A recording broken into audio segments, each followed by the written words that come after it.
बहुत सारे लोग इस गलत फहमी में होते हैं कि हम फाइलर हो चुके हैं, अब हमें कुछ नहीं होगा। एफबीआर हमारा डाटा नहीं चेक करेगा और हमें कोई नोटिस नहीं आएगा। मैं हर रोज ऐसे सैकड़ों लोगों की कॉल मसूल करता हूं और उनसे कंसल्टेशन करता हूं जिन लोगों ने नोटिस मसूल किया और वो फाइलर थे। कई लोगों ने कई मिस्टेक्स की हुई थी और कई लोगों की टैक्स रिटर्न सही तरीके से फाइल नहीं हुई थी। कुछ लोग तो इनमें से वो थे जिन्होंने खुद अपनी टैक्स रिटर्न फाइल की थी और कुछ लोगों की कंसल्टेंट्स के हाथों रिटर्न फाइल हुई थी, लेकिन फिर भी उनकी रिटर्न सही मेथड के थ्रू या प्रॉपर्ली फाइल नहीं थी। आज की इस वीडियो में आपको 3 ऐसी बड़ी गलतियां बताऊंगा जो अगर आप फाइलर होने के बावजूद भी करते हैं तो आप फंस सकते हैं। ये 3 ऐसी गलतियां हैं जो फाइलर को भी मुसीबत में डाल सकती हैं। वैसे तो काफी ज्यादा गलतियां हैं, लेकिन आपने कम से कम इन 3 गलतियों से बचना है। अगर आप इन 3 गलतियों से अपने आप को बचा लेते हैं तो 99% मसले आपके हल हो जाते हैं। याद रखें कि फाइलर होना आपका सिर्फ एक स्टेटस है, ये आपको हरगिज प्रोटेक्शन प्रोवाइड नहीं करता। बहुत सारे लोग ये मिसअंडरस्टैंडिंग करते हैं कि फाइलर होना उनको प्रोटेक्शन देता है, हालांकि ऐसा नहीं है, क्योंकि एफबीआर फाइलर से भी सवालात करता है, फाइलर को भी नोटिस भेज सकता है, लेकिन एफबीआर बिला वजह नोटिस नहीं भेजता और ना ही बिला वजह सवालात करता है। अगर आपने अपना डाटा सही तरीके से नहीं दिया होगा और एफबीआर के सिस्टम में वो डाटा मिसमैच होगा तो तभी एफबीआर आपसे सवाल पूछेगा,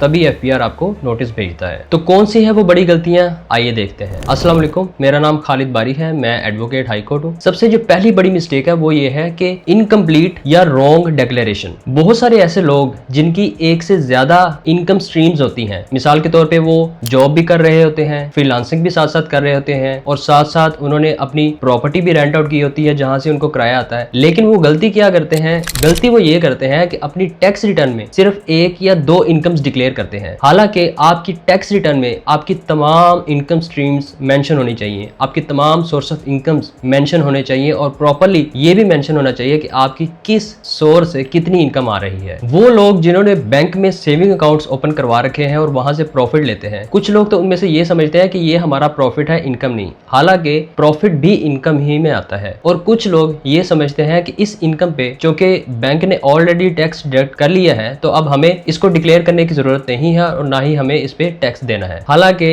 इसकी जो करेक्ट प्रैक्टिस है, जो सही प्रैक्टिस है वो ये है कि आपने अपनी उस इनकम को यानी कि बैंक प्रॉफिट को भी डिक्लेयर करना है, बस आपने उस पे टैक्स नहीं जमा करवाना। जो लोग अपनी इनकम सही तरीके से डिक्लेयर नहीं करते या अपनी टैक्स रिटर्न गलत तरीके से फाइल करते हैं, उनका फिर ये नुकसान होता है कि उनके बैंक अकाउंट्स के साथ उनका डाटा मैच नहीं हो रहा था। उनकी टैक्स रिटर्न कुछ और कह रही होती है जबकि बैंक स्टेटमेंट में कुछ और होता है। मिसाल के तौर पे उनकी टैक्स रिटर्न में इनकम 1 लाख रुपए महाना है, लेकिन बैंक में उनके 4 से 5 लाख रुपए महाना आ रहे होते हैं। तो ये जब चीजें मिसमैच होती हैं, आपस में रिलेट नहीं कर रही होती, तो फिर एफबीआर इस चीज को पकड़ता है और इसके बाद फिर आपका अकाउंट ऑडिट में जाता है और उसके बाद फिर आपको नोटिस आता है। तो इसका सोल्यूशन क्या है? इसका आसान सिंपल सोल्यूशन ये है कि जो भी पैसा आपके अकाउंट में आ रहा है उसका लॉजिकल रिटर्न बना के आपने फाइल करना है। आपने अपनी इनकम जो डिक्लेयर करनी है उसको ऐसे बनाना है कि जो आपके बैंक अकाउंट्स के साथ भी मैच हो रही हो। अब यहाँ पे कुछ लोग ऐसे भी हैं जिनके अकाउंट्स में पैसे इनकम में नहीं आते या वो सोर्स उनकी इनकम नहीं है, उनको फैमिली की तरफ से पैसे मिल रहे होते हैं जो फैमिली सपोर्ट में आते हैं। जैसे